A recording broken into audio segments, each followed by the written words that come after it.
Ok, salut à tous. Toujours avec mon Mika, Académie Self Défense. On va bosser aujourd'hui sur une attaque couteau.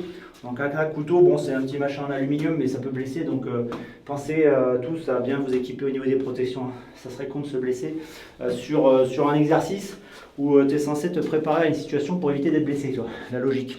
Donc je recommande quand même les petites lunettes polycarbonate comme ça pour travailler du couteau. Même du couteau plastique. On a vu des blessures, hein, un peu rigides là, ça peut aller vite. Alors, pareil, quand on est sur une progression au couteau, il faut avoir conscience du danger de ce truc.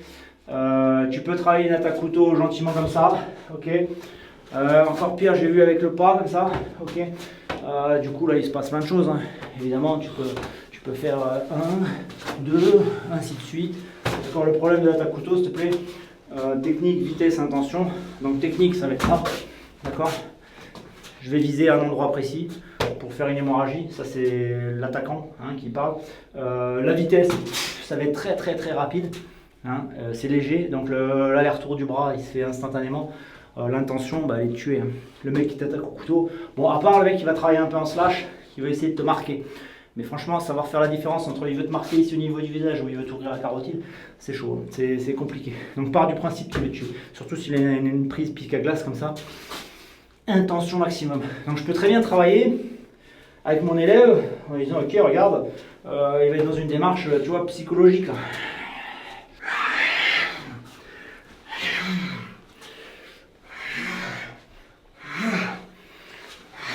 Là, il voit ce qui se passe, tu vois, c'est pas abstrait une attaque couteau. Le mec qui t'attaque au couteau, bon, bah, c'est vraiment le psychopathe, quoi. Il est en train de te tuer. Tu peux pas avoir une démarche neutre, être dans un truc neutre. Donc on fait un petit exercice comme ça, il m'attaque sur attaque couteau haute. Bon, je vais essayer de faire mon contre directement comme ça, donc il faut que je sois technique, la technique. Donc technique, premier tiers de mon avant-bras sur le premier tiers de son avant-bras. Donc, et mon bras il reste. Tu doubles, ok, il double, voilà. C'est-à-dire que mon bras ici, il est obligé de rester. Si je fais ma défense ici, pam, et je récupère ce bras, bah, le deuxième, je le prends. Donc l'idée, c'est d'arriver à faire une défense, une contre-attaque simultanée et une frappe, ok. Donc maintenant, je travaille réaliste.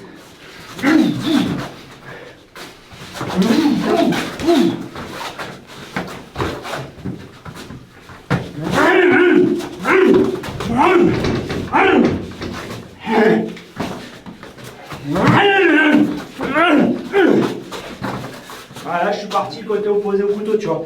Si j'arrive pas à saisir, là j'ai manqué la saisie, bah, je me suis appris à moi-même à être en échec. 100% de réussite n'existe pas. Donc, si j'ai manqué ça, bah, je suis vite parti du côté opposé. Et j'essaye de le descendre d'un étage pour pas qu'il puisse rarement me toucher. Il faut travailler, en fait, toutes les configurations. La meilleure. Ok, j'ai pu saisir le bras armé, mais j'ai pas pu saisir le bras armé. Putain, passe vite du côté opposé du couteau. Sors-toi de là. Le couteau, c'est aléatoire. Même si tu es entraîné, des fois je sors avec Mika, on sort le Spiderco et je fais travailler. Pour aborder une dimension qui est quand même vachement importante, surtout c'est un couteau, c'est la dimension psychologique. Travailler toujours avec des couteaux, même celui que j'ai en alu ou en caoutchouc. Alors en alu déjà, tu as un peu la dureté, la froideur et l'éclat du couteau, du vrai couteau. Mais rien de tel qu'un vrai couteau. Hein. À partir du moment où ça c'est un vrai couteau qui coupe, déjà lui là, son cardio il vient de monter d'un cran, tu vois.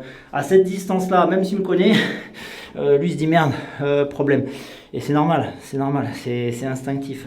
Et il faut que ce soit comme ça. Alors évidemment, on n'est pas des fous. Je ne vais pas attaquer Mika, d'accord, avec vitesse et intention, avec un vrai couteau. Même s'il a des chances de s'en sortir, le risque de blessure est trop important. Par contre, je peux très bien travailler juste la technique et juste l'intention. Et là, lui, il va bosser psychologiquement.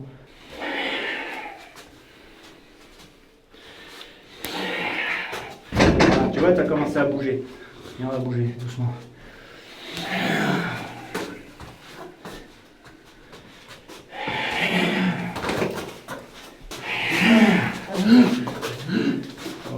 Ok pour ça.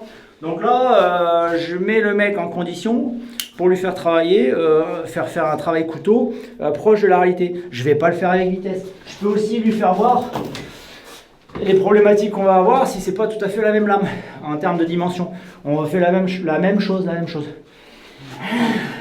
Voilà, il a fait gaffe là.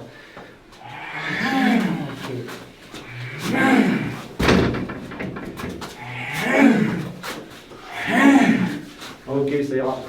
Donc là, le but, c'est vraiment de faire travailler mon partenaire en mode psychologique. C'est-à-dire pas chercher absolument la défense parfaite sur ça. Il faut que techniquement ce soit bon, mais je ne vais pas travailler réalistement avec ça. Pas question de le mettre en danger. Ok, ça nous amène à un travail après qui est simple. On va sortir un petit couteau comme ça, qui est déjà en fait en métal. Et en fait, c'est par exemple, c'est Mika qui travaille et c'est moi qui réponds. Et déjà, on est dans un contexte, tu vois, on a sorti les vrais couteaux, on est déjà dans une ambiance qui est différente. Là, tu vois.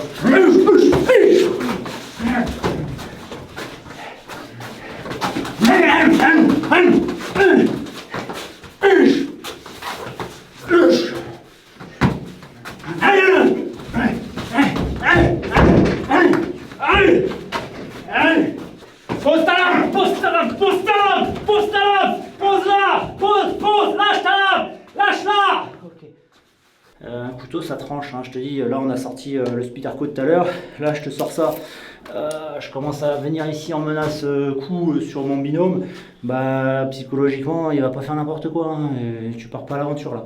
Donc il faut faire un peu attention à ce qu'on dit, sur les étranglements, sur les coups et encore plus sur le travail couteau, parce que ça pardonne pas. Donc les mecs quand je les vois des fois enseigner des trucs improbables, faire des saisies improbables, arriver à sortir ça du poignet d'un mec, si moi je le tiens là, hein, et que j'ai envie de lui arracher la tête avec ça, il n'arrivera pas à faire une clé, ok? Un mec qui a switché, un mec qui est sous alcool, sous coke, t'arrives pas à lui faire lâcher ça, il va falloir lui remettre sacrément des pastèques dans la tête pour que tu aies un peu gagné de la souplesse au niveau du poignet. Donc faire attention à ce qu'on dit quand on travaille avec un couteau, nous on est super prudent, hein. On va travailler en fait en essayant d'optimiser les chances de survie. Le but pas tellement de gagner, prendre le couteau, faire un super désarmement, mais optimiser les chances de survie. Tu te mets dans un environnement là, de 9 mètres carrés avec un mec qui est bien hargneux, bah, tu vas voir la problématique. Tu finiras avec des lésions de toute façon, tu finiras avec des coupures. Donc travailler souple avec un vrai couteau, avec un mec qui est quand même d'un niveau acceptable pour le faire, hein. Faut pas que ce soit un mec complètement débutant. Bah, ça permet déjà de démarrer sur le travail psychologique, tu vois. L'appréhension de la lame, on est sorti du caoutchouc là. Là ça coupe, hein. Donc déjà il fait sa défense sur ça. Si c'est propre, on va accélérer, on va travailler. Et à un moment donné on va travailler du caoutchouc, mais alors plein fer, tu vois. Ce qui va changer complètement la donne. Donc le travail couteau, voilà, soyez prudent. Quand vous regardez les vidéos, vous voyez des mecs faire des trucs un peu rock'n'roll. Quand de toute façon il n'y a pas ça, il n'y a ni une technique correcte, ni une vitesse adaptée, ni une réelle intention de l'attaquant, bah, tu jettes parce que la réponse bah, elle sera inadaptée de toute façon sur tous les plans. Ok, travaillez ça proprement, faites attention à vous et quand vous regardez un peu des trucs comme ça, sélectionnez quoi. Sélectionnez parce que mise en danger quoi. Alors mise en danger de la vie d'autrui, ça existe, hein, ça. On peut avoir des responsabilités sur ça. Merci Mika, merci d'avoir joué le jeu. Allez, à bientôt. Allez, à bientôt les amis. Ciao.